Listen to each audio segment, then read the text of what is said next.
Pastor Eric Manning, Senior Pastor for Mother Emanuel AME Church. Pastor, welcome and good morning. Good morning, and thank you so much for giving me the opportunity to share with you on this important legislation.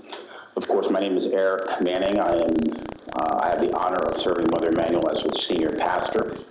We've already heard, of course, in both what has taken place or what took place on June 17th, 2015.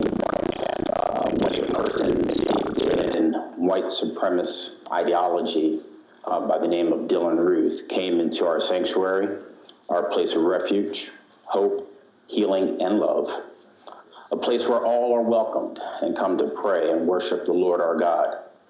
He came to Mother Emanuel AME Church and killed 9 of our members, to include, at that time, the pastor, the Honorable Reverend Clemente Pinckney, a prominent South Carolina state senator. The state was not able to prosecute this crime against the African American community, humanity, and the residents of South Carolina as a hate crime because there was not a hate crime law within the state of South Carolina. After this horrific crime, something else happened that shocked the world. The families started to forget, displaying one of the key tenets of Christianity, which is, of course, forgiveness. This forgiveness did not excuse what he did, but the families showed what being a Christian was all about. Not only did they display forgiveness, but they also shouted that love is stronger than hate and that hate will not win.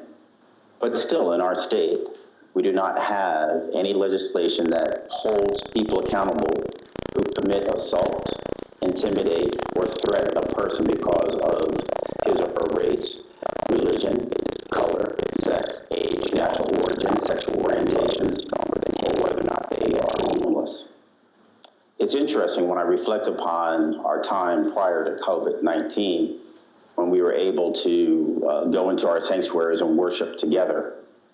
Every Sunday, we recite what we call in our faith tradition the summary of the Decalogue.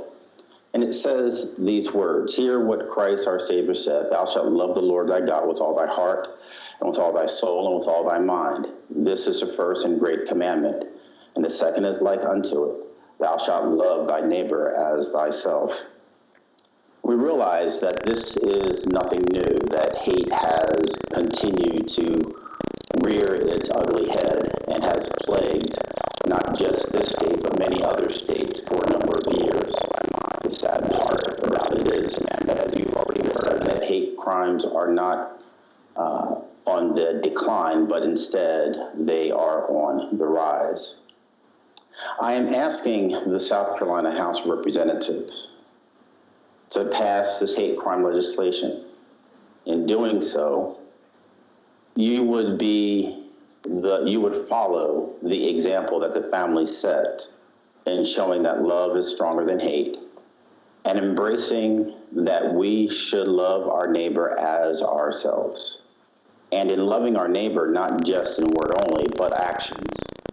The action is, in this case, is passing this hate crime bill and protecting those who commit assault, intimidate, or threaten a person because of his or her race, religion, color, sex, age, national orientation, sexual orientation, or homelessness.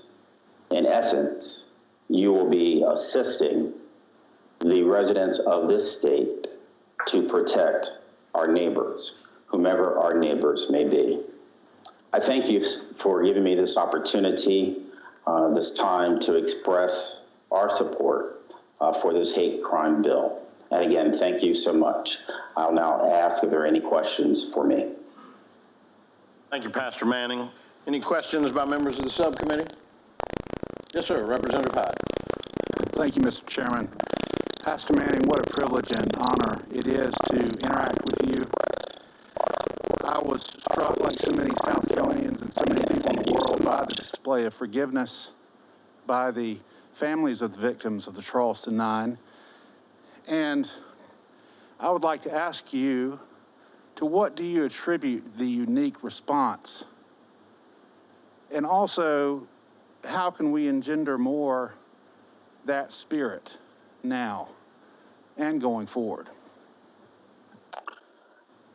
You will hear from one of the members of the family here very soon, Miss Blondell Gadsden.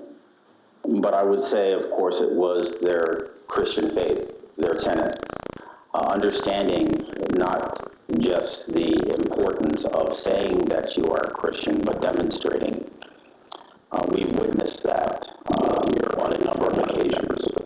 We witnessed the empathy. We witnessed the desire to have a better civilization, to have better humanity, to treat each other a lot better. So I would attribute it to the upbringing of many of the family members. Of course, Reverend Anthony Thompson, Sister Nadine as well. When you begin to think about what they learned, they weren't going to just to say one thing, but they put their actions, or their actions met up with their words.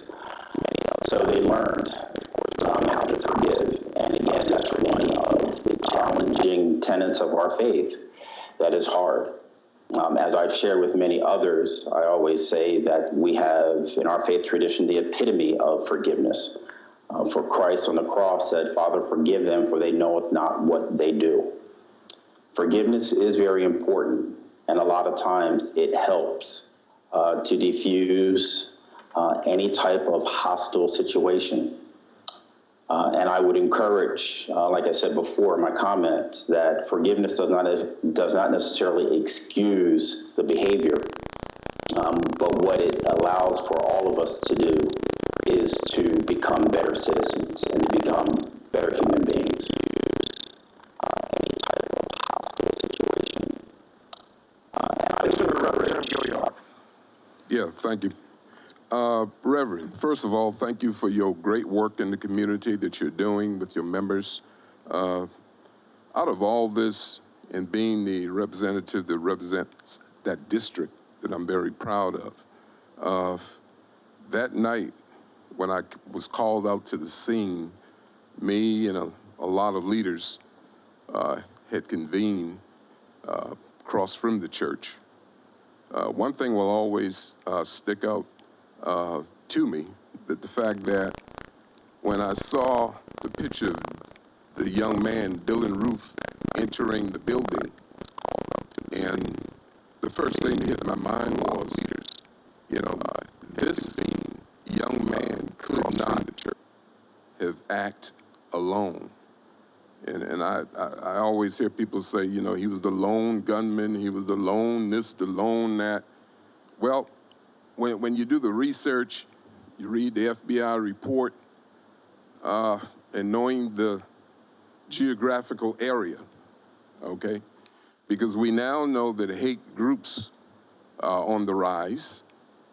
Hate crime is on the rise. Do you believe that Dylan Roof act alone when he did what he did? Well, thank you, Representative Gilliard, as well, for all the great work you do within our community.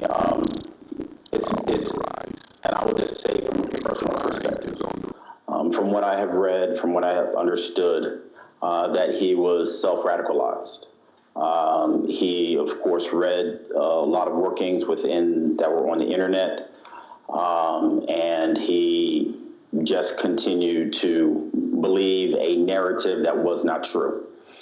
If you begin to think about, I believe it was Scott who was talking a little bit before from the Anti-Defamation League, a lot of times there is so much hate-filled propaganda that is on the internet that people will gravitate to that particular perspective, and without having anything to counter that balance, to kind of just say that is realistically the wrong frame of mind to have.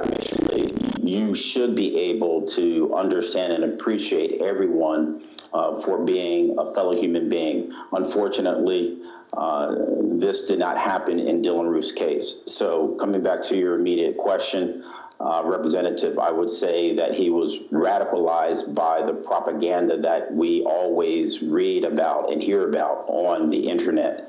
And that propaganda forced him to become a white supremacist.